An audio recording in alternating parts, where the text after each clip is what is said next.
Hey there, fellow nerds and geeks. Aaron Nabus here, and I'm here with my co-host Alex Benedicto. How you doing, Alex? Hey, how's it going? And thank you so much for tuning into the Hall Show podcast, the voice of independent creators. On this episode, we do a recap of San Diego Comic-Con 2019. A short one. It won't be too long, hopefully. I just want to say congratulations to Comic-Con International for 50 years of SDCC. That's crazy. I know. And we'll touch on the smaller panels that we covered and our overall experiences, especially my first time being a panelist at the Heroes at the Mic panel. And speaking of firsts, on this episode, we're joined by artist Vince Alvendia, also known as Beensentoe. And it was his first time tabling at Artist Alley this year, so we would love to hear his experiences there. So Vince, thank you for coming on the show. Awesome. Thank you for having me. Congratulations on your first panel as well, man. Thank you. It's pretty sweet. And I just want to send a quick shout out to Beau Machado, who operates the Altered Ego coffee, cafe hangout here at SoCal Comics. He was gracious enough to let us record the podcast here, and he also made some pretty cool iced coffee drinks for us too. What was it called, Vince? Space Wizard with soy milk. Dude. Yeah, Space Wizard. It's bomb. It has hazelnut in it, so it's really good. Really good. So thank you, Beau. Vince, all our heroes have origin stories, so why don't you tell us about yours? Let's see. TLDR. I've been drawing all my life. As a kid, it all started in grade school. I can pinpoint it to, I want to say it was the second or third grade when He-Man came out. And I was one of 2 or 3 kids in my class that could draw, And there was this other kid who could draw He-Man really well. And drawing was kind of my thing and my way into friendships and being somewhat the cool kid of the class, and I didn't appreciate him taking the spotlight. So we kind of ended up having a healthy competition. He gave me my first lesson in anatomy, I guess, drawing He-Man action figures and drawing from the cartoon, and it kind of went from there, and I haven't stopped drawing since. You grew up here in San Diego? I did. I grew up in San Diego. I was born in the Philippines. My dad was in the Navy. I was in Hawaii, in Pearl until I was about 3 years old, and then we moved to San Diego when I was about 4, and been here basically ever since. But yeah, it's been a long road to get to here, between school and the Navy and 2 relationships. Here I am. Well, thank you for your service. Oh, thank you. I think I remember, I don't know if you remember, but we knew each other a while back in our college days, and I was at your going away party before you went to the military. I don't know if you remember that. I do remember. That was a blur. I remember it was a surprise. I still kind of, was it your house? It was somebody you knew? It was my girlfriend at the time. It was at Pia's house. Pia, that's a name I haven't heard in a while. But yeah, I just remember I was blindfolded, and then there was a lot of people, and then I think there's a little bit of alcohol involved. Yeah, I think Pia and Malou actually organized that. Yeah, that's right. That's crazy. So that was a blast from the past. Yeah, it seems like a lifetime ago. but we're here now, and how was your experience at Comic-Con this year? It was amazing. I mean, I first volunteered for Comic-Con in 1991 with my close friends. Paul Isla and Chris Ferreira and my other close friend Ron Rubio, and it was my first time at Comic-Con, and it was such a mind-blowing experience seeing the community, and at that point my comic knowledge was expanding, and I was becoming a budding anime otaku. And it was that same year that I read my first non-superhero spandex comic called Sandman. My friend Chris Ferreira's brother was reading a comic called Sandman. I believe it was the Seasons of Mists story arc. And I was blown away, first of all, because it had nothing to do with superheroes. The content was so mature and the art was so different from what I was used to that I was like immediately grabbed by it. and that was like an eye-opening experience to like comics. Before that, comics were just kind of like a fun thing. I guess if I stayed on the same path, it would have turned into like, I would have been part of that crowd that was like comics are for kids. But seeing that comic opened my eyes to comic books as an art form, as something more than just superheroes and supervillains. It was a legitimate, storytelling medium in and of itself. Wow. Yeah. Now, sort of fast forward to now. I mean, you said that was when did you volunteer? 1991. Wow, that's a long time ago. That's a long time ago. For showing my age now. I think my first con was 95 or 96. How about you, Alex? Early 90s. I don't remember when it was exactly what year. Yeah. So I mean, fast forward to now. I mean, when you, how long have you been trying to get into Artist Alley? I was trying to get in on and off. I would say within the past years, but like I seriously started really kind of being diligent about putting in applications the past 4 years. Just because as we all know, life stuff happens. Some things got in the way to where even if in previous years if I got in, I don't know if I would have had the bandwidth to create enough content to even merit having a presence there. But this year seemed like my year.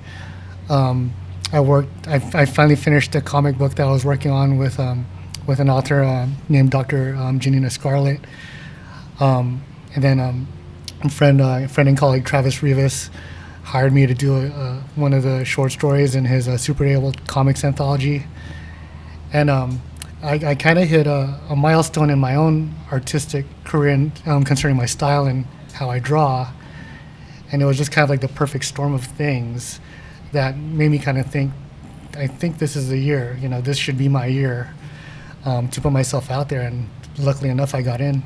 Yeah, I mean, the last couple of years that we've sort of got reconnected, especially through San Diego Comic Fest. Mm-hmm. For me, I've noticed you sort of increase your, like you said, bandwidth in terms of your content. You've been creating more pieces. I think it's noticeable. Oh, thank you. Yeah, I think I've finally gotten comfortable with my style. Definitely drawing the comic book with Dr. Scarlett. It's called Dark Agents, by the way. Quick plug. It's coming out next March. What was it called again? Dark Agents. Dark Agents. Violent I thought you said yeah. Dark Asians. No, that's a whole different comic that I'm going to draw later on. But no, it's called Dark Agents. It's set in a fantasy world. I like to describe it as how do I describe it? Kind of like X-Files meets Buffy the Vampire Slayer kind of vibe. Cool. But yeah, drawing that for the past 2.5 years now that I think about it. Drawing every day, drawing panels every day. It's kind of funny when I saw the finished product. I could actually kind of see my style progressing as you get through the chapters. So how did you compensate for that? At first, there's always a temptation, and I've seen it with game artists and game designers as well, where you do something for so long, of course you get better at it through practice, and the temptation is to go back and redo all the old stuff to make it match. But with this, there comes a point where you have to call it, finished, not perfect, as the adage I put out there. But I think it's kind of cool seeing the evolution of the art for me personally. Mm-hmm. And with as with a lot of comics and graphic novels or compilations, a lot of different artists contribute. So stylistically, sometimes it's different within the same book. So I kind of chalk it up to that, except it's just me. So how much time passed between the sort of start of the book and when you finished? For the first graphic novel that I worked on? Yeah. Yeah, I want to say 3 years total. Between the pitch, waiting for an answer, Dr. Scarlett writing it, and then me starting on pencils, and then, pencils and inks. And the intention from the beginning was for me to do all the artwork. And this is my first major comic book job. This was her first time trying to script for a comic book. and our publisher, New Harbinger, it was their first like true graphic novel. So it was a big first for everybody. It's like a baptism of fire. We made every mistake you could make, you know, myself included, taking on a workload that I had no business taking on. You know, you look at you open up a graphic novel or any comic book, there's a team of people. You know, there's an inker, colorist, letterer, and the intention originally was for me to do all of that. Right. And it got to the point where for deadline's sake and for my mental health sake, and probably for Dr. Scarlett's mental health as well, that we finally outsourced the coloring and the lettering to other professionals in the field, to get the book out in time and just to give me a break from it as well, you know, which isn't to say that you know, that I didn't like working on the book, but you know, it just, sometimes you need to step away and get a little bit of a break. But you know, unfortunately, I myself had a lot of setbacks to where, you know, we couldn't keep pushing the deadline. The book had to come out, and it's one of those, you know, it's one of those things where you have to swallow your pride and say, yeah, I do need help, you know. And luckily for me, I realized that sooner than later, and now the book's finally coming out next March. Cool. You know. Well, I'm glad that you had that epiphany to sort of, you know, It ask for wasn't help. all me. You know, Yeah. there was a lot of calls from Dr. Scarlett, you know, saying, "Are you sure you don't need help? Are you sure you don't need help? You know, with the pace you're going at, I don't know if we're gonna make this deadline. We push by." I'm like, "Yeah, let's get help." Now, how did you find the colorist and inker? Was that? How did you find the colorist and inker that would help you? Oh, Janina Scarlett, she worked with Wellington Alvis, and I hope I'm saying his name right, on her book Superhero Therapy, and he's been an artist for DC and Marvel as well. He's done a couple of books with them, and so she used her connections with him to, you know, she approached him and said, you know, we kind of have this deadline. Would you be willing to color this book and finish it up for us? And luckily enough, he did. And I'm drawing a blank on the letterer's name, but he's another, you know, acquaintance of hers as well, through working, you know, with comics and her work with her superhero therapy book. Now, how did you initially meet Dr. Scarlett? It was through a friend of a friend. I'm part of the San Diego Comic-Con book club. Okay. And there's one year, I want to say it was 4 years ago. It's 4 or 5 years ago. Man, everything seems like it's Is so the long book ago. club sort of sponsored by a library, or? The book club is sponsored by Comic-Con International, Okay. and it's partnered with the San Diego Public Library. Okay, got it. They have a lot of branches now, but it started with downtown, the main library, Mission Valley. I believe there was one in North Park, and now there's one in Escondido, and I think there's one in La Jolla. They're all over the place That's now. good to hear. But so one of my friends in that book club, they wanted to do a Hall H strategy planning meeting, Okay.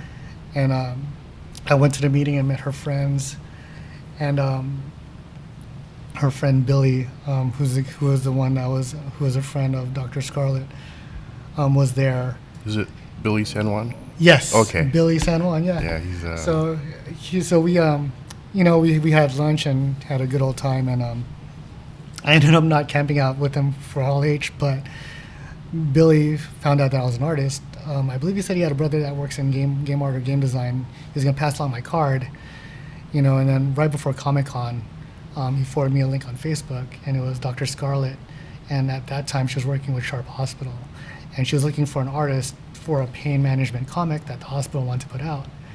So I threw my name in the hat, and she really liked my style. So I ended up doing 2 pain management comics with her, which, you know, the experience was we worked really well together creatively, and, you know, we just kind of hit it off right off the bat. And from that experience, she had written Dark Agents as a series of novels, but her editor was like, you know, why not do this as a comic book? Have you ever thought of that? And she thought that was a great idea, and she had some artists in mind. So I auditioned for it, and luckily I got the job. Cool. Were you also involved in the pitching process as well? No. Well, I mean, as insofar as I did two pages, like a splash page and like a first page leading into the story, mostly to show them what the art style could look like. But the story was all hers, you know. I took ownership of the character designs, but in the visual design of the book, I definitely took her input. You know, it wasn't, I didn't design it or do character designs or draw it in a bubble. You know, I had constant feedback from her just to make sure I was taking it in the direction that she wanted, because this was her baby, you know, which turned into my baby. But she's very protective of that story, and I wanted to make sure I did it justice. I'm curious. I guess you have your own personal style, but seeing as how this was a sort of a property that Dr. Scarlett had created, how did you sort of think about or try to approach a style that would represent her story? Well, it's luckily she really liked my personal style, so that was a plus. She caught a glimpse of it when I worked on the pain management comic, and she just really clicked with my style. Oh my God, my watch just talked to me. What was that, a bird? It's Mickey Mouse. Oh, okay. And decided to tell me what time it was. No, but yeah, luckily she really liked my personal style. So it was just kind of a matter of getting what she envisioned them in her head looking like, but kind of my take on it, I guess. And what's funny is, for the most part, whenever I presented her with a character design based on her description, she was always like, that's exactly it. Like, so, it was very, I really honestly can't think of any occasion where she was like, no, that's not what I was going for. Okay. For the most part, every time I presented her with a character drawing, she was like, oh my gosh, that's exactly how I pictured it. So I was very lucky in that regard. So how would you describe your personal style? Oh man, it's funny because when I was younger and starting off in my freelancing and starting off my professional art career, I hated it when people would pigeonhole me and say, they look at my drawing and say, oh wow, you must really like anime, that looks very anime. And I roll my eyes and say, nah, it's my style, it's not anime, it's not anything else. And now I kind of like, if somebody says it's anime or it looks Disney, I'm like, cool, as long as you like it, that's awesome, and that's all right with me. But I think definitely the anime influence and the Disney influence show in my style more than anything. Very definitely heavily anime style. I mean, when I really started thinking of art, of becoming an animator or a comic book artist, definitely I was aping a lot of manga and anime styles, like even Shiro. My favorite all-time character designer is a guy named Haruhiko Mikimoto. He designed the original Macross characters. In Robotech Heart 1, I tried to draw all the characters, Roy Fokker and Rick Hunter and all those guys. So that was kind of my start in discovering my style. And then later on, when I realized that I couldn't just draw people looking to the left all the time, I finally picked up how to draw the Marvel way from the local library. And that was my first introduction to like true anatomy and perspective and storytelling and panel layout and all that. So, and then at the time I didn't realize it, but when Little Mermaid came out, for some reason that movie struck a note with me. Like, I must have watched it a million times. And what I didn't realize at the time was I was in love with Glenn Keane's character design and his character style and how he animated. So I would say those were the big influences in my style. Nice. I guess shifting back to San Diego Comic-Con, can you describe the moment when you finally got the notification that you were accepted into Artist Alley? Oh man, I got the email, kind of stared at it for a moment, kind of in disbelief, because it was a cool welcome email. And as soon as it dawned on me what happened, I ran. My wife and I work in the same company, and I ran to her desk and I was like, I got in. And she's like, cool, now you have to draw stuff. Which, I mean, I was always prepared to do it, but, I'm a victim of my own scheduling sometimes, where it's like, oh, I got time. And then a week before, I'm like, man, I gotta get these pieces done. But But the minute I had that notice, I already had a plan of what I wanted to present and offer in Artist Alley. But it was literally a dream come true. Seeing that notification, I know a lot of people kind of take it for granted, because maybe they got in right away or it came easier to them. But for me, it was just it was a culmination of so many years of trying, and of just putting in the effort and the work and drawing and just not giving up, no matter how tired or burnt out I was, It was definitely a huge form of validation for me, professionally and artistically. Congratulations, bro. Yeah, thank you. How was describe your time in Artist Alley. I know it was crazy. And it was, from a distance, it looked like Artist Alley was way more packed than I can remember. Oh, it's definitely. It's funny because I've seen a trend as an attendee in the past years that a lot of people are going through Artist Alley and the small press area and just the independent area, just looking for new stuff. It seems like that seems where the trend is going as far as Comic-Con attendance. And when people found out that I was going to be an Artist Alley, I asked people. I had some friends that have tabled and just people that I knew, and they're like, preview night. It's all about the exclusives and all the big booths. Kind of if you don't see any traffic, don't be disappointed. That kind of thing. Thursday's kind of dead and blah blah blah. So I was very much expecting to be kind of not necessarily dead, but not as fast paced as it ended up being. From the moment they opened the doors, it was steady traffic and insanity. And, it was surreal, people coming to my table and asking me about my art and purchasing my art. And, I have to give a big shout out to the SDCC unofficial blog. Yeah, I saw that. I created my first pin design, an enamel pin, and it was limited edition, mostly because of the upfront cost to produce it, and also I wasn't sure how successful it would be, and just them featuring the pin and putting my table on blast, generated a lot of traffic, because for sure whenever somebody was buying a pin or came by, I would ask them, how do you know about my table? And they were constantly saying, we saw you on the unofficial blog. So Carrie and her team definitely did me a huge favor by featuring me. Yeah, they're awesome. They're a valuable resource during San Diego Comic-Con. Definitely, yeah. So shout out to them. I wish I had more time at San Diego Comic-Con, because you mentioned pins. It seems like there's so many pins that were being created by all these artists that we know that, I wanted to collect as many of them. But I just couldn't get over there because, both Alex and I were covering panels, Yeah. No, it is definitely a trend that I've seen, in the past 2 years. I think people doing pins and patches.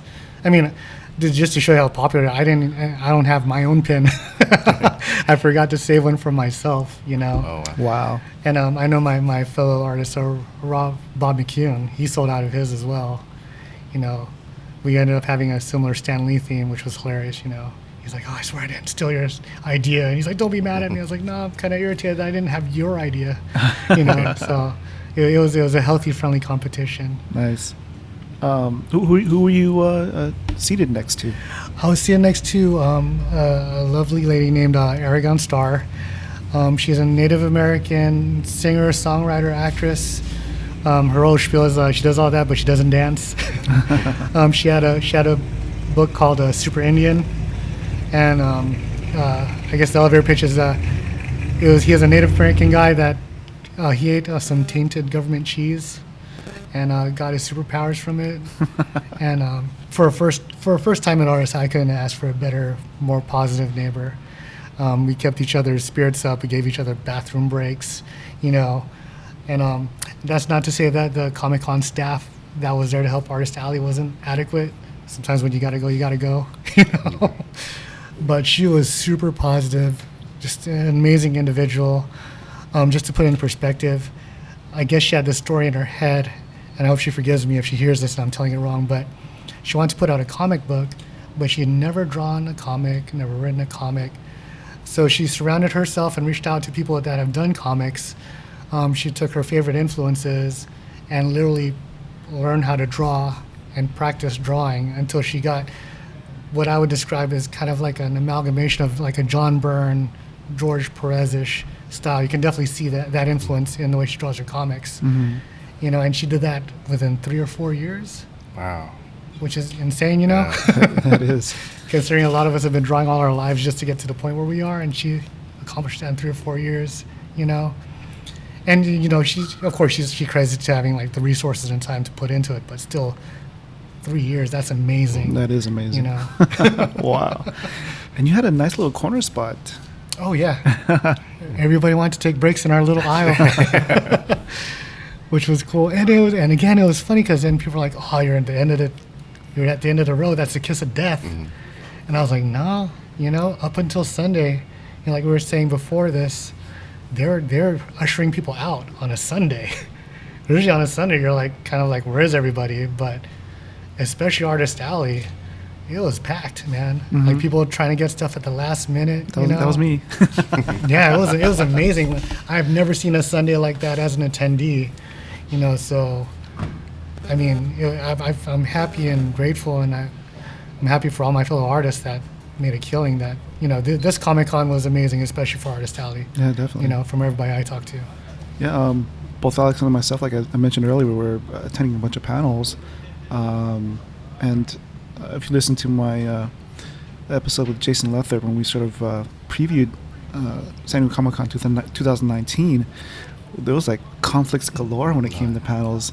Yeah. Did you get a chance to take a look at the programming? I looked at the programming, and there's so much I wanted to get to, and I couldn't. Like, you know, like our friends at Accidental Aliens Mm-hmm. had a panel. Yeah. My friend Yvonne Hunt had a panel on filmmaking, how to make a movie in like 24 hours or 48 hours, which she does like the 48-hour challenge. Oh, Yeah. nice. And it's insane, Crazy. the work that they do, you know, and these are like legit films, you know.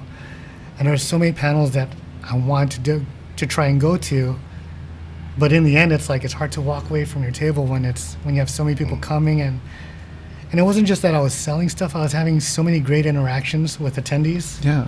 whether talking about my art or talking about the fandoms that inspired my art. You know, I think I ended up talking. This one gentleman came by and noticed my He-Man and Skeletor prints, you know, and I just dropped. I was like, oh, that's my childhood. I just kind of decided to do everything from my childhood for my first Artist Alley. And we're, you know, chopping it up and talking about how great He-Man was and Saturday morning cartoons were. And then right before, you know, he's like, okay, I was like, of course, take my card. He gives me his card, and I look at it, and he's the VP of creative content. I think it's creative content from Mattel. Oh, nice. wow. So it's funny, you never know who you're talking to, you know. And same goes, another young lady came by and was admiring my Thundercats print, and she was commenting on how much she liked my style, and she's I think she's one of the creative, she's in charge of, I think, creative direction at DeviantArt.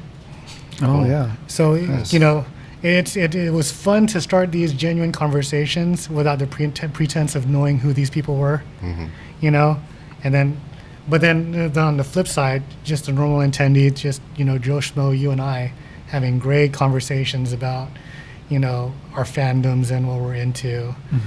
Especially, I had a lot of great conversations about the Spider-Verse. That was like the number one topic that I like talking about, because I mean that's still my favorite movie of the year, you know, and my print sold out because so many people connected with the scene that I illustrated, you know, inspired from the movie. But yeah, it was an amazing experience. Nice. I guess we can go to a quick recap of some of the panels that we went to. You want to go ahead and start, Alex? Sure. Usually every year I attend panels that reflect like an anniversary or a theme of Comic-Con. So since it was a 50th anniversary, they had a bunch of panels like with the history of Comic-Con. So they had like a panels for each decade: Comic-Con in the 70s, Comic-Con in the 80s, Comic-Con in the 90s, and Comic-Con 2000. So I attended all of those. I also attended the very first Comic-Con panel with some of the people that actually put together Comic-Con. Comic-Con's very first event. Nice. And all the way to one of the last panels I attended was like the board members and staff members of Comic-Con and some of their experiences and memories of putting together and some of their jobs throughout the year and where they're at now. So it's pretty cool here. Listen to the experiences of each decade from vendors during that time, artists and exhibitors. So it was pretty interesting listening to the history of Comic-Con. Cool. So what do you think the future is going to bring? I think someone who probably kind of mentioned the future was Jim Lee during Comic-Con in the 90s. I think he was asked the same question, and he says AR, VR, more interactive experiences like they have outside and activations. He probably sees that more, Comic-Con International embracing that stuff into Comic-Con. Did you get a chance to see any activations? Actually, no, there's so many good panels that, that they're not going to have next year because of the 50th anniversary. I didn't want to miss that. So they're going to always have activations outside, and so I didn't want to miss the panel, the once-in-a-lifetime panels. That's a good point. That happened this year. So. Yeah, I think the way I kind of decided which panels I was going to see was do I know the people on the panels? Yeah. Are they my friends because I want to show my support? So that's basically what I did, and luckily the panels that they were on were really good ones. No, it's funny because one of the perks of being in the Comic-Con book club this year is for our meetup we got to have Jim Lee present. Nice. Oh wow! But it kind of bumped up against a panel I was on, the psychology of Harry Potter and the Crimes of Grindelwald. So I had to book it from my table just to see Jim Lee, and it was amazing seeing him and hearing him talk about his process. Mm-hmm. And then I had to book it on to my own panel that I was on, which ended up being amazing as well. But speaking of like the future of Comic-Con, you guys have a chance to check out the museum, the Comic-Con museum? Yeah. I did Saturday morning. My friends Neil and Jana Halford. Neil was the person that moderated the panel that I was on. Okay, The Heroes at the Mic, and both Neil and Jana they also help out at the International Mobile Film Festival, Mm-hmm. where I help out my friend Susie Botello. She's Mm-hmm. the founder. But they I think days before San Diego Comic-Con, Mm-hmm. they texted me and said, "Hey, we have an extra ticket," because they're like premium charter members at the Mm-hmm. museum, and said, "Oh, yeah, we're having there's gonna be a breakfast and a tour Saturday morning Nice. at the Comic-Con museum," and the featured speaker was the executive producer of the Batman movies. The guy Nice. that bought the rights to the Batman movies. Nice. He was there, and that was pretty cool to listen to him speak. But we got to tour the museum, and you can kind of see where everything's going to go eventually. They still have to retrofit the roof. They need to redo the roof Mm-hmm. and put a new one back in. So Mhm.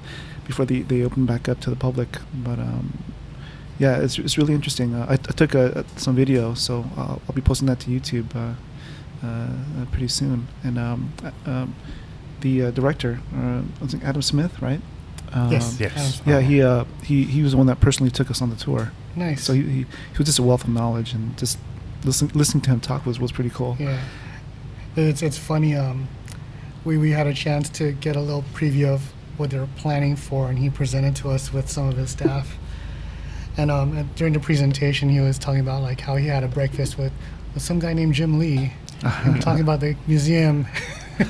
And we're all losing our minds, like, you don't just drop a name like Jim Lee and be like, oh yeah, we just had breakfast, blah blah blah.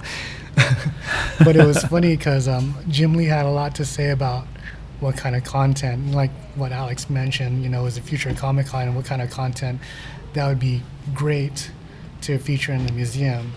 And one of his ideas, I think, was like having an attendee have like a comic book making experience, where you go from story to pitch to design to character. So like by the time you leave the museum, you kind of have your own comic book, done for you, and all sorts of other crazy stuff. Yeah, they got the space for sort of events and classes like that, because they were having the sort of Bob Ross painting experience there.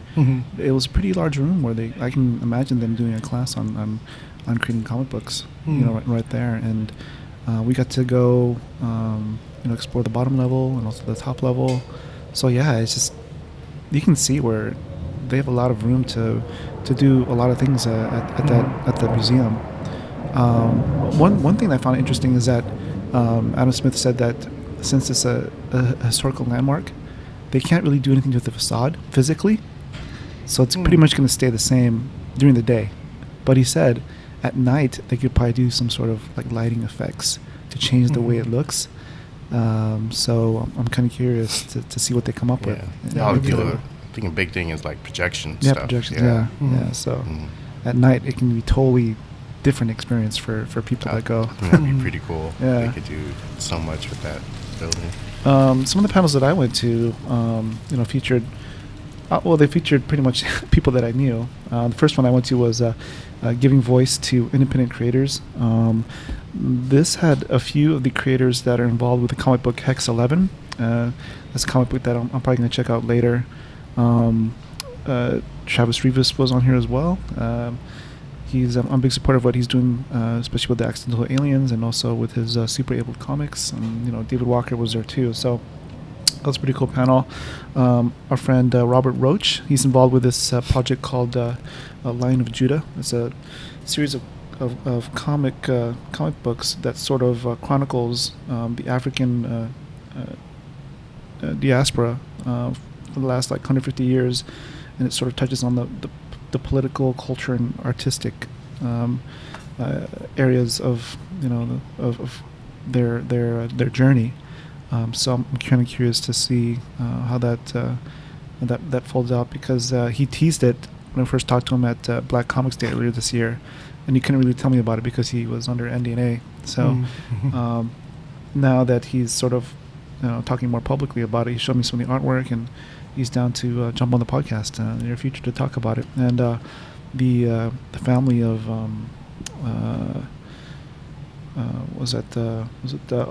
the family of Bob Marley is involved in this too, so that should be pretty cool. Our friend Rob Sokowitz, he was moderating a panel called Secrets of Adapting Comics and Sci-Fi to the Screen. This was a pretty awesome panel because it had people from The Expanse, The Boys and Preacher, Bloodshot, and all these people who are turning in the middle of turning comic book properties into adaptations for the screen, or they've already successfully done it, like with The Expanse and Preacher. So that was pretty cool. Obviously, building the Geek brand is always a good panel to go to. Our friend Tony Big Kim, Crazy for Comic Con. Also, he founded a company called Hero Within. I wear a bunch of their stuff, and I wear it proudly. He was on that panel moderating, and you had Trisha Hirschberger, Janice Davis, Victor Dandridge, and Stella Chu on that panel. That was really cool. I always like going to those type of panels because, especially for people who are aspiring entrepreneurs, how can they sort of take their fandom to the next level and make it a career? Always find that fascinating. One thing that I think about often, especially more recently, is that the state of comic books. What are we doing to help galvanize the younger generation to become more interested in comic books? All right, so our friends at Little Fish Comic Book Studio, they're celebrating their 7 years of being in operation. So congrats to them. Alonzo Nunez and Matt Dunford, they sort of manage and instruct and help these kids out. And it's kind of cool what they're doing for the local San Diego community to help foster that interest in comic books at a young age, so that it'll help inspire the future of comic books. Because I often say, why is pro wrestling popular? Why is it popular again? It's because all the people our age are starting to take their kids, or are starting to introduce their kids to pro wrestling. That's why you have that sort of injection of a fan base. You know, we need to do that for comic books, and one way we can do that is with something like what Little Fish Comic Book Studio is doing to get the younger generation interested. And one person to look out for, it's a person that me and Alex met. It's Adrian Perez. He's a kid that went through their program, and he graduated high school, and he's going to be going to an art school up. I think an art school called Otis up north. Yeah. Really. So I think the way that a sort of like, it looks like he started out sort of as a writer and wanted to learn how to draw, just to maybe articulate his stories more to the artist who will be eventually taking over. But if you follow Adrian's Instagram, dude, that guy is like improving all the time. It's insane how talented he is. Yes, I'm like amazed. I'm like, wow. I mean, he could be drawing and writing his own books. Definitely, definitely. If you don't know who he is and you just look at his stuff, you wouldn't assume he's as young as he is. Yeah. You would think he was like an accomplished, like somebody in the industry, or at least somebody that's been drawing much longer than he has. Yeah, that's amazing.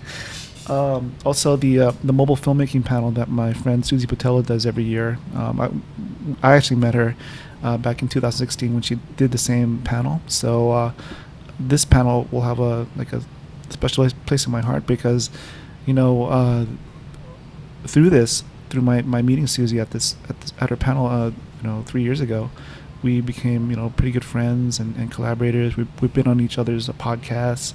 I help out at her film festival. The Hall 8 show was a sponsor for this year's festival. So just amazing to see what she's doing as an advocate for using smartphones to make movies that are good enough to be shown on the big screen, to compete with Hollywood movies. I mean, there's directors now like Steven Soderbergh who are starting to make movies on smartphones. So it's Susie's been doing this for a better part of the last 10 years, and it's kind of cool to see her efforts starting to get noticed. I think of course there was a tribute to Bat and Lash, which was moderated by Rob Sokowitz, featured Jackie Estrada, Anita Bennett, Dan Boys, John Cook, Bill Morrison, and Jim Pasco. I mean, rest in peace, Bat and Lash. Our friends David Pepose and Rylan Grant were part of a panel called Action Lad Comics Creator Spectacular. I mean, I always love going to panels with David Pepose and Rylan Grant because they're, well, for one, I mean, I've gotten to know them, and they've become pretty good friends, and they've been on the podcast a couple times, but they do a lot to sort of help out aspiring indie creators. So I think they're a good resource for people out there who are trying to find a way to get their comic book stories made. I mentioned Travis Rivas earlier. His panel, Super Abled Disability Representation in Comics, Movies, Games, and More. This was a really good panel. I mean, diversity within people who have disabilities and seeing them have proper representation is I think is important. And you had Angel Jafria, Jay Justice, Trace Wilson, Sarah Tuberty, and Jennifer Kretschmer. Travis was moderating this panel, and we took video of these panels, so I'll be posting these up hopefully later and hopefully soon. It's just video sometimes takes a little bit longer. There's the Philippine X Voices in Podcasting. This was actually the panel that was after mine, and it featured Gemma Vidal, Alex Catherine, Justin Coizon, Elaine Dulalis, a person that we met, me and Alex met at a meet and greet afterward, JPG. He's from the Geek Say What podcast, so we're hoping to have him on the podcast sometime soon. And Earl Balon, he's a co-host of a podcast that I've been following recently, the Pan Geekery podcast. They are live on Twitch every Tuesday at 8 o'clock. It's a really cool podcast. I recommend that podcast to our listeners out there. And then the Heroes at the Mic panel, that was the panel that I was a part of. Shout out to Neil Halford again, as a plane flies overhead. He was, I'm so happy that he asked me to be on this panel, because I wasn't expecting it for one, and just like, wow, a panel at San Diego Comic-Con. I was like, I'm still sort of high off of that experience, you know. How was it being on the other side? It was cool. The lights were bright, so it's kind of hard to see the audience. Which is, you know, I wish I could see the audience's face. Mm-hmm. And shout out to some of my friends and some of our guests that showed up. Susan in Piso Vega. She works at the library, and she showed up, and she's always been a supporter of, you know, what we do. Our friends at Thingamajig Studios, yeah, they showed up and came to support. So I was happy to see them. So the rest of the panelists featured Marcus Vaughn from The Jig Is Up, Sarah Woloski from Fangirls Going Rogue, Caitlin Faye Feiland. She's part of the Pangeekery podcast as well, and we've had her on our podcast to talk about her film. She's a filmmaker as well, among other things. She's multi-talented. The film was called Food Fly, and we actually recorded that episode at a coffee shop in West Hollywood. So then the last person on there besides me was Kenneth Rotter. He's a host of the podcast Dumbbells and Dragons, which I was a guest of a few years ago. It's like a health and fitness / pop culture podcast. So he got wind of me doing the Comic-Con Fit stuff. So it was good to see him, because I haven't seen him in quite some time. And Kenny's a good guy. I kind of wish I got to hang out with him more often.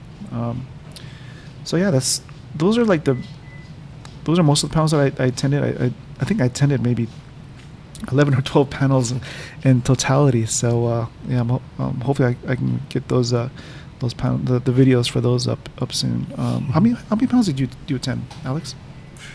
Probably at least 3 or 4 a day. Yeah. So, you know. That's one thing that's good about San Diego Comic-Con is there's no shortage of like good panels. Like even if you can't make it into Hall H or Ballroom 20, these smaller panels are like there's a lot of them that are just pure gold, you know, and there's a lot of them don't have lines. Yeah, I think people have put way too much into Ballroom 20 and Hall H in recent years, and I think people are trying to see that as well. I see that shift as well, as people trying to attend the smaller panels, you know, especially the ones aimed towards people trying or helping people trying to get into the industry, into a creative industry. And then there are even some intimate, you know, small fandoms out there. You never know. I think last year or maybe the year before, you know, it had to be 3 years ago, because before my baby was born, we had time to go to panels. But my wife and I were just looking at random stuff to check out. Yeah. You know, if it looked interesting, we're like, let's, you know, worst thing that could happen is it didn't catch her interest. But I don't think we went to one panel that was boring or that we didn't wish ran longer half the time. You know, right, the content was so good that you're like, oh, I wish this had another half hour more. You know? Definitely. I know there's panels out there that we sort of recommend to people that go. Let's just say that somebody goes for like 4 days, right? What are the panels that are must-see panels, like not non-Hall H in Ballroom 20 for you, Alex? If you haven't done a panel, I'd say I'll call it a medium-sized venue. Was Quick Draw. Yes, it probably fits maybe 1,000 people, maybe. And with Sergio, right? Yeah, with Sergio.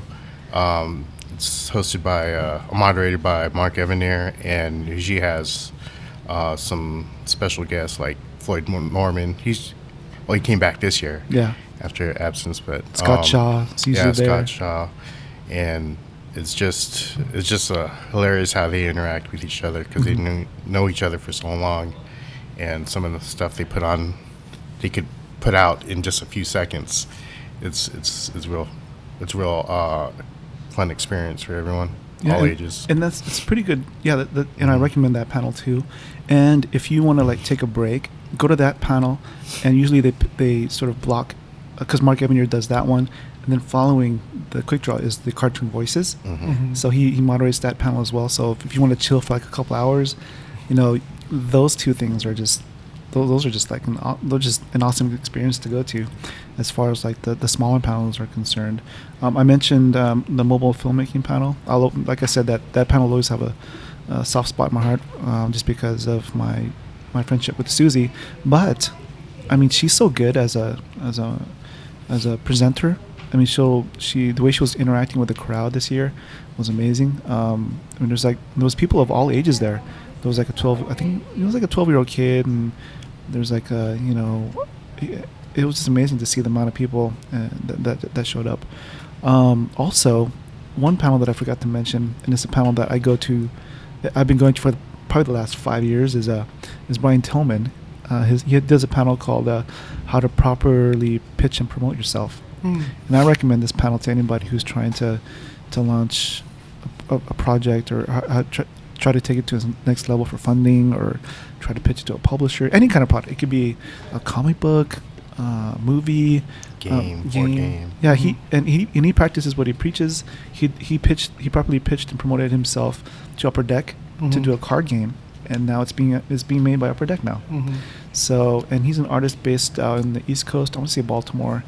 But do you remember the five principles? It's been a couple of years since I've been to this thing. I gotta go back and look at it. Yeah, I recommend this panel just because he brings this energy to the crowd, and it keeps me coming back. Even though I've seen it 5 times already, I just find I get energized creatively just by going. But don't go late, because that's one thing that he says. Even though it's not one of the 5 things that he preaches, or 5 rules of how to properly pitch and promote yourself, he says being late is like basic. You shouldn't be late to a meeting. Did one of the Indians go in late? Oh yeah. I saw it on Instagram. Oh yeah. It's funny. Okay. It's funny because I had posted a picture that I took with Brian, and then one of the Accidental Aliens, Tristan Whitehouse, said that him and his wife went to go check it out one year, and then what happens is that he tells the audience when someone comes late, everybody says, "You're late," So Tristan was one of the guys that happened to, but he took it in stride. He didn't take no offense to it, but he said that he sat in on that one, or he listened to a little bit, and he said he wants to go check it out again because it was such a good panel. So, but Brian's a really cool guy, and like I said, he cares, and I hope San Diego Comic-Con just keeps on bringing him back. Yeah. I had the pleasure of meeting him. Oh, cool. Setting up, because I don't know if he was across from me. Okay. He was diagonally on the opposite corner. Yeah. It's hard to miss that afro. Yeah, exactly. But no, he's definitely a really great guy, and it was funny because I want to say it was like Friday or Saturday. I'm still a rookie at this, so I had kind of I wasn't happy with my visual setup, and I noticed he had these cool wooden shelving displays. So I was like, where'd you get your displays from? And he's like, it says from cleardisplays.com or something to that effect. And he took about it. He took some of his merch off and took the shelf apart to show me. I was like, oh, you don't have to do all that. I'm happy for him. And he basically sold me on the shelf. I'm like thinking, these guys should give you a commission because I'm sold. You get a great presentation. He's like banging it against. He's like, these are sturdy and it looks classy. And I was like, sold. But yeah, he's definitely a very approachable, very personable guy. Yeah, very very friendly guy, nice guy to meet. Yeah, definitely. So. Asked him if he wanted to jump on the podcast, and he said, yeah. So we'll be having him on the podcast sometime soon. Is there anything panel-wise, Alex, you want to add?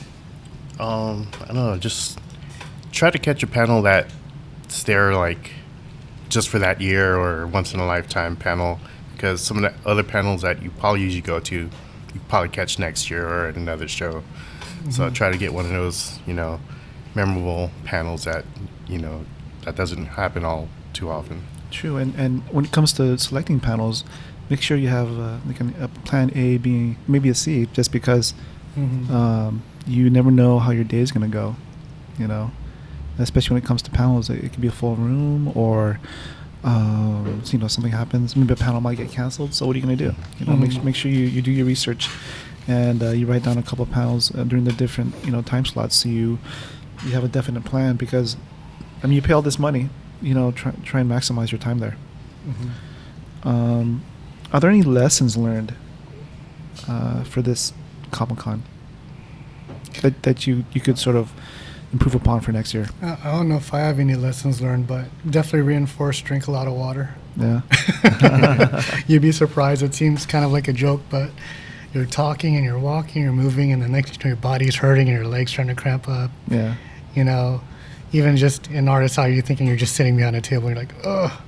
All of a sudden, it's like you're trying to talk to somebody and your mouth goes dry and you're trying not to cough in their face. Yeah.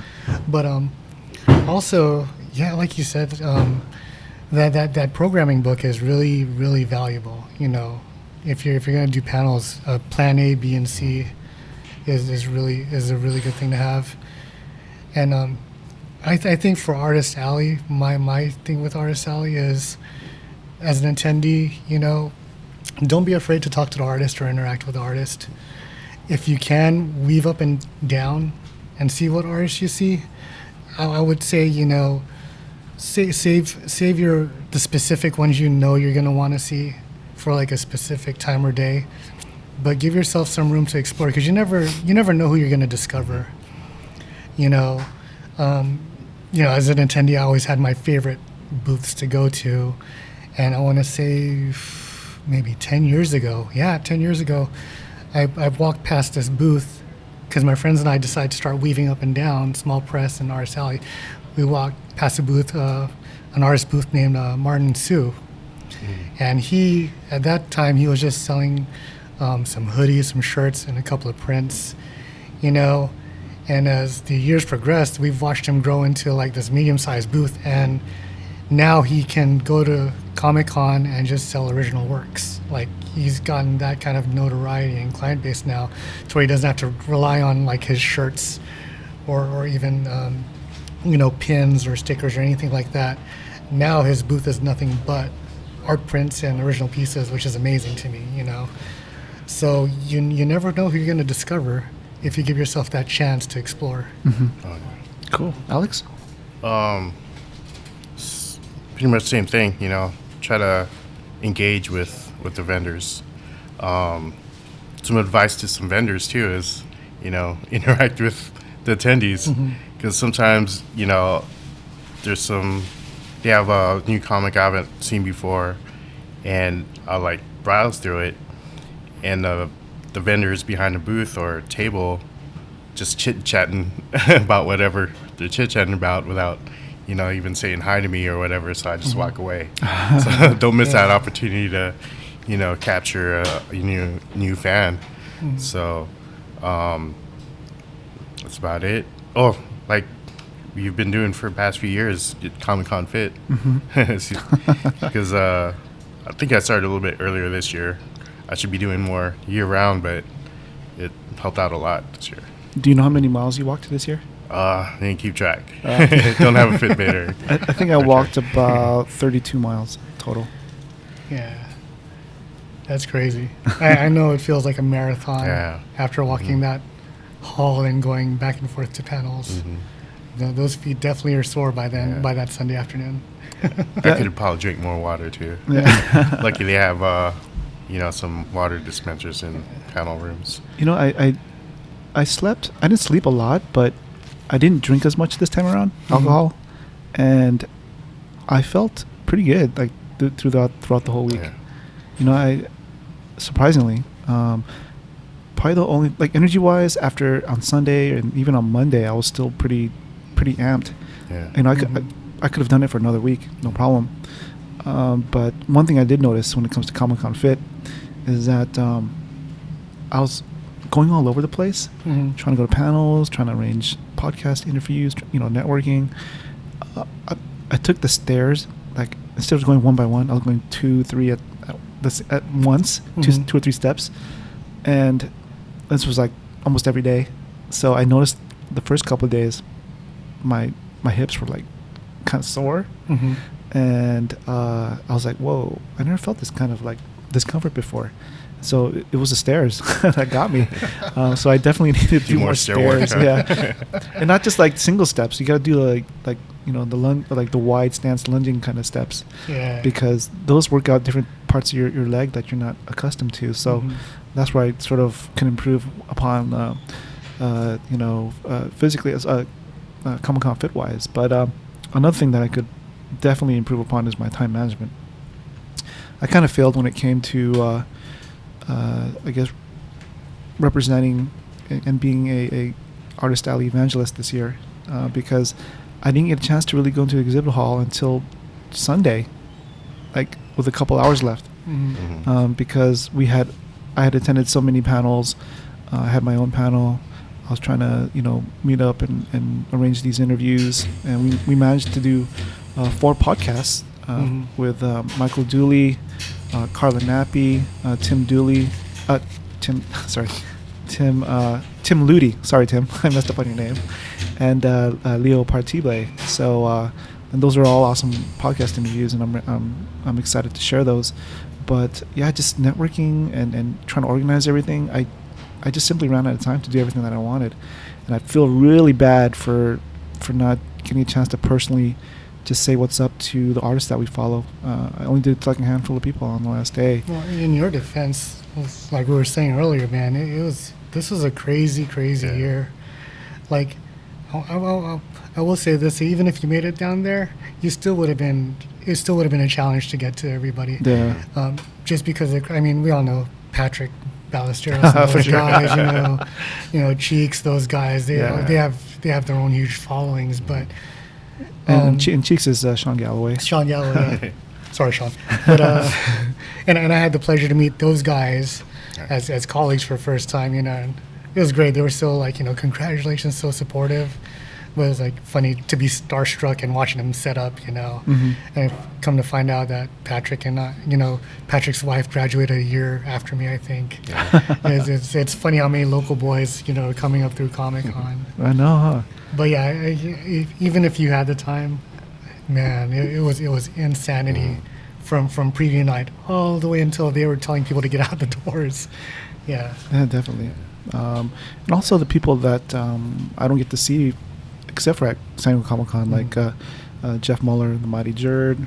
I didn't get to see Kevin Walwyn. A lot of the Comic-Con fit people that I interact with online, I didn't get a chance to see.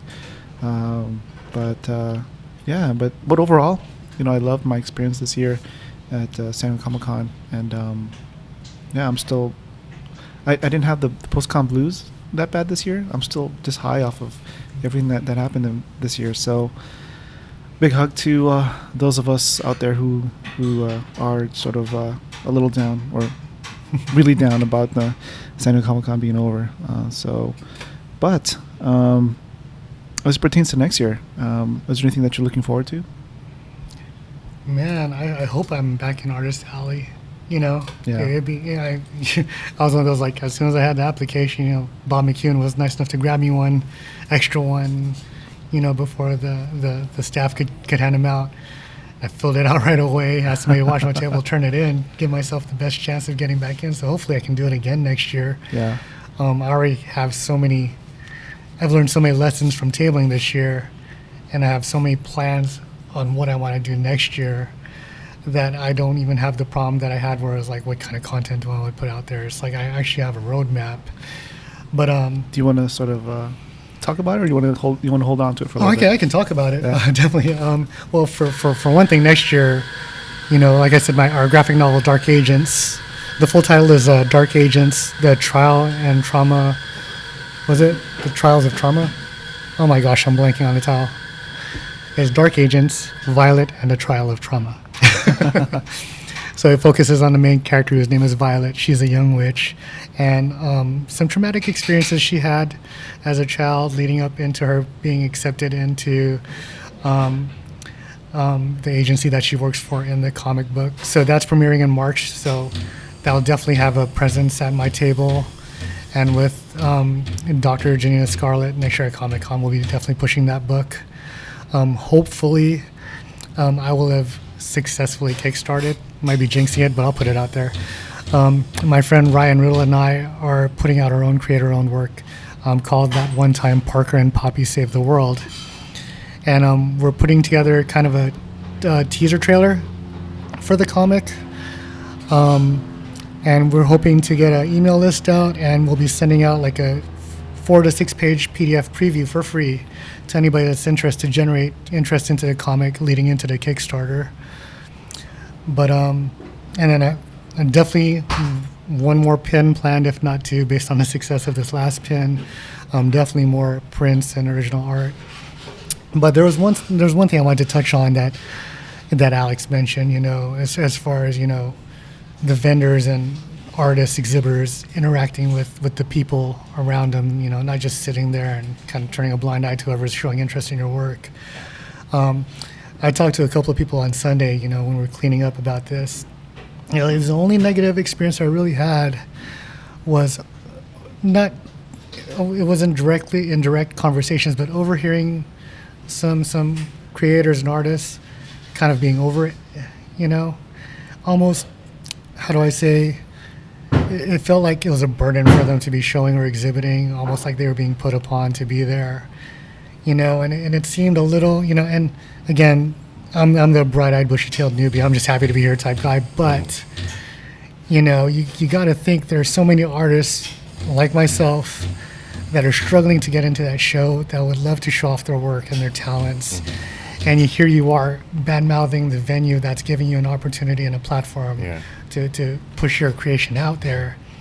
And it was kind of a downer, because I heard an artist telling people that were interested in trying to get into the show, and the guy's like, it's not as great as it can be, and they could do this better, and this isn't up to par, and I'm actually losing money being here. And it's like, then why are you doing this? Exactly. If the joy is out of it for you, make room for somebody else that will appreciate it and take advantage of it.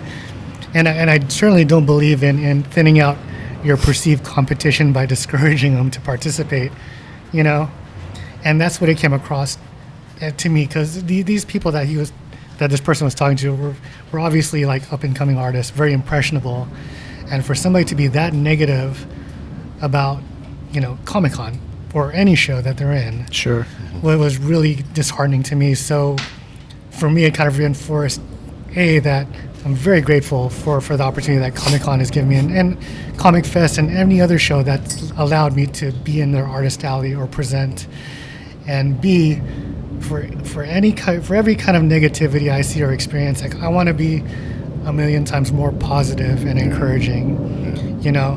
It's like if it's like the fighter that has the opponent. I don't want to lose to you because you're at your worst or have some kind of unfair advantage. I want to beat you at your best. Yeah, that's what like all competitors want. Exactly, and if you see somebody that's better than you, it should push you to strive to be better than, or at least you should be feeding off of each other, not trying to take each other down. Be like Goku. Pretty much, yeah.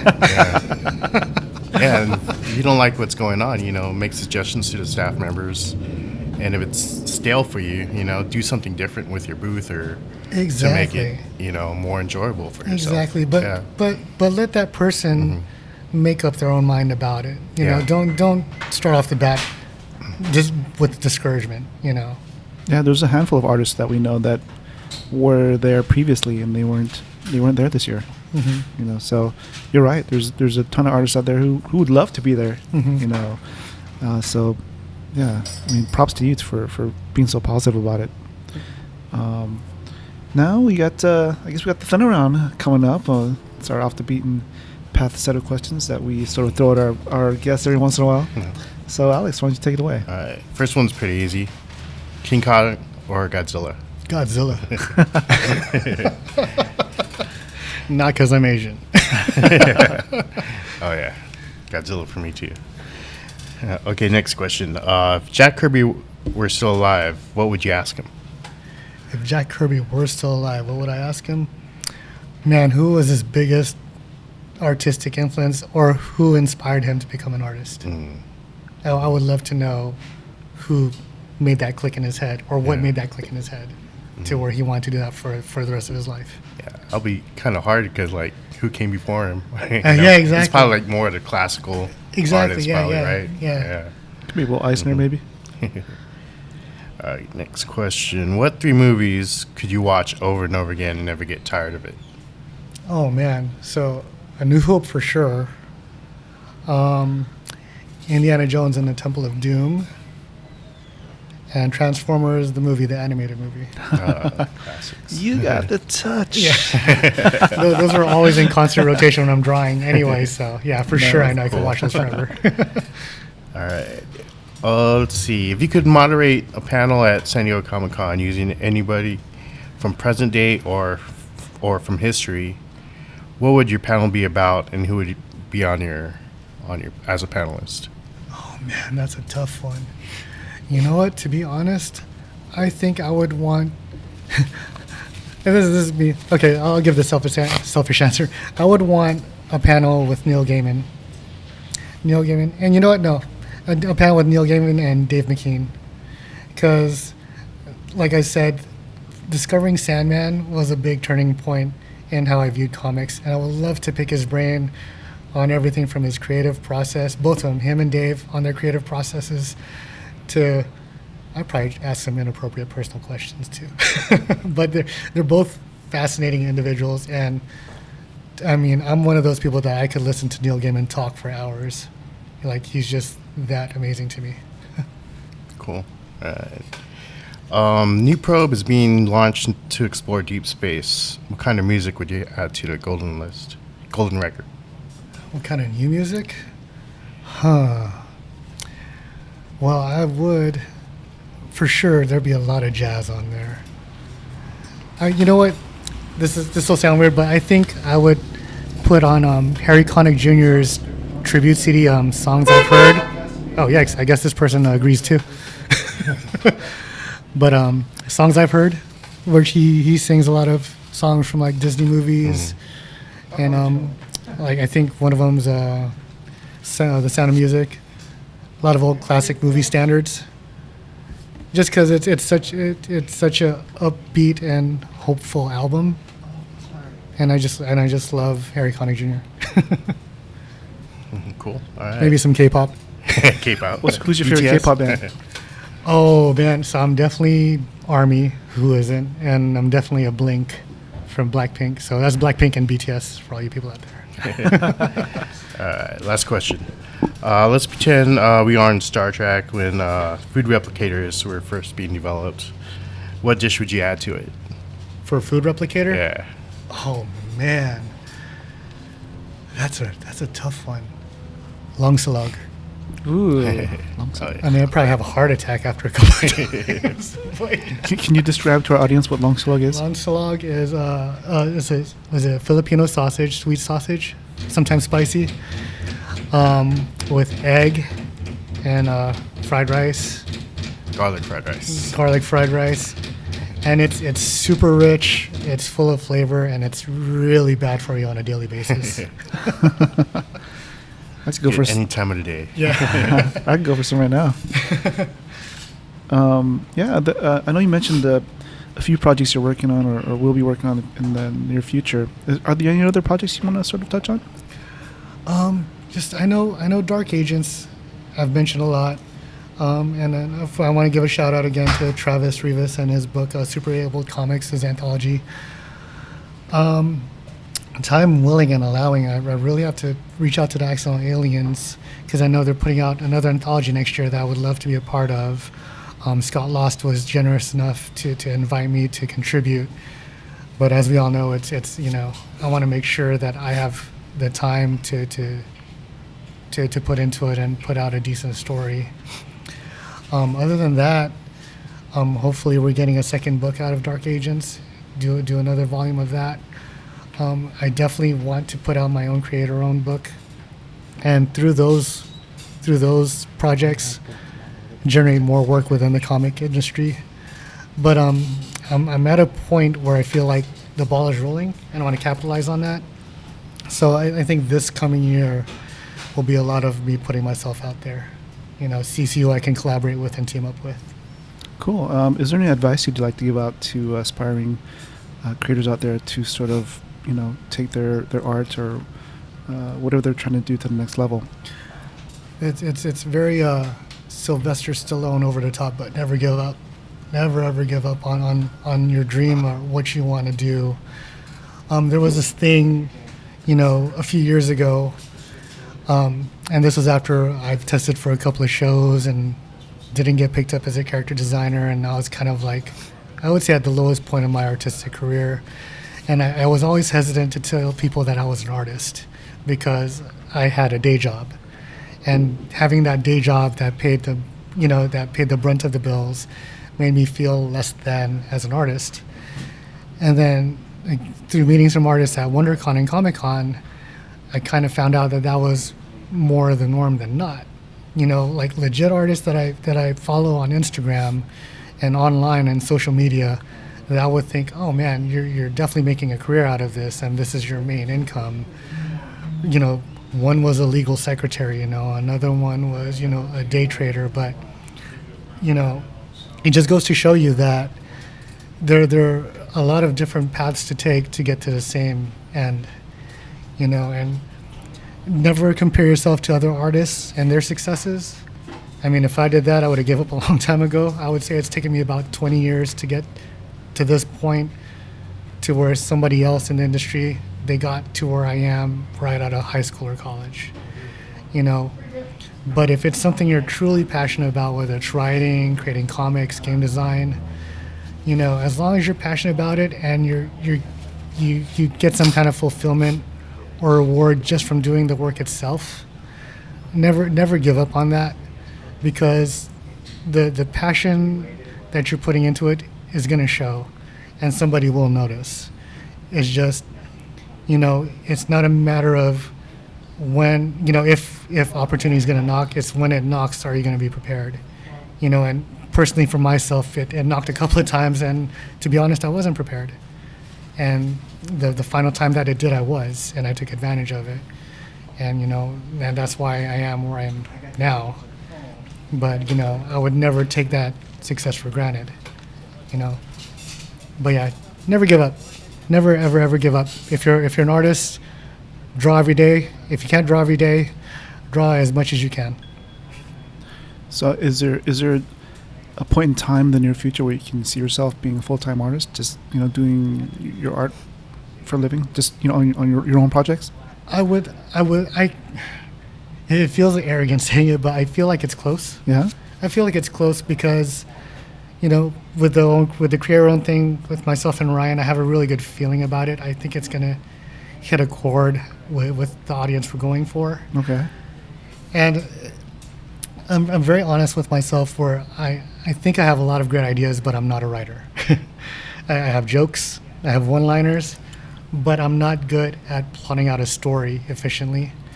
So I know that enough about myself that I can reach out to a writer that I know of, or just put myself out there and look for a collaboration to put that project out there. But yeah, personally, I think I'm reaching that threshold where one has to take over the other. And even if it doesn't get to that point, I don't see myself giving this up anytime soon. It's always going to be there for me. I'm always going to need that creative outlet. And as long as there's at least one person out there that's willing to take a look at it, then I'm willing to put it out there. Well, I know for a fact you got at least two right here. Oh, thank you. Awesome. Yeah, we've been following you the last couple of years, and dude, you're what you're putting out there and the effort that you're putting into it, it's definitely getting noticed by us, and I'm sure by a lot of other people too. Thank you. Appreciate that. Where can people find you online?